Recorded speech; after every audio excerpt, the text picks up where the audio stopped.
I built this chair right here with just these tools, a circular saw, a drill, pocket hole setup, pocket hole screws, and a square. This is super easy, beginner-friendly DIY. You can just do this in less than like 2 hours.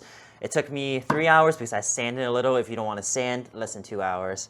All right, let's get started. If you don't have a pocket hole jig, I also built this chair with just one tool, just a drill driver. I made a video for it, it's in the description below. Go check it out. For this project, I'm just using construction grade wood from Home Depot. I have 4 8-foot 2x4s and 1 8-foot 2x6, and I will leave the exact cutting dimensions in the description below, but I'm now using my circular saw to cut everything. When you're buying the 2x6, make sure there's no twisting in it, so pick out the best 2x6. Now it's for my favorite part, drilling the pocket holes. So you just clamp the jig on and just start drilling.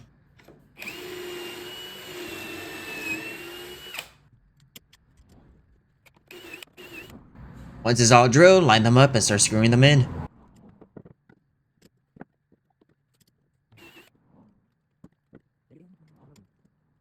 And bam, the seat is done. Now we're on the backrest.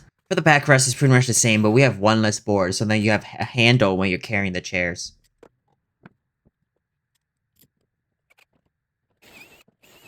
So your legs might not be perfectly cut, so just trying to find the 2x6s that are very similar to each other, like the 2 shortest ones and the 2 tallest one, so that like maybe the left side is slightly shorter than the right side, but at least the front is not shorter than the back, so then you don't get a weird wobble. Again, I'm just also using pocket holes for the armrest too.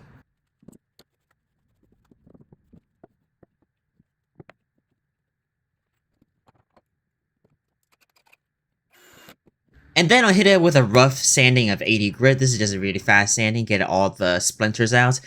I'll do a final sanding at the very end of where my skin will touch the chair, like the elbow, the headrest, the seat. I won't even focus. I won't even do the underneath the seat because why would I? I will never touch there. And I hate sanding, so I'll just sand the important spots.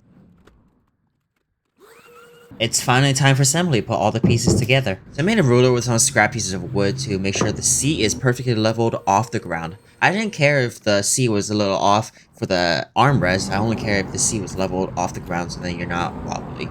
And then I drew some pilot holes and I screwed it in. And then I do the same thing to the other side with the ruler, make sure it's leveled off the ground. And then I put the whole thing on the ground and get ready to assemble the backrest. Note that I'm using another piece of scrap wood here to offset the seat a little bit. So I'm using 2 sets of scrap wood rulers, one for level from the ground and the other one to offset the seat. So then it's both symmetrical on both sides. It's finally time to put on the backrest. This part is actually pretty easy.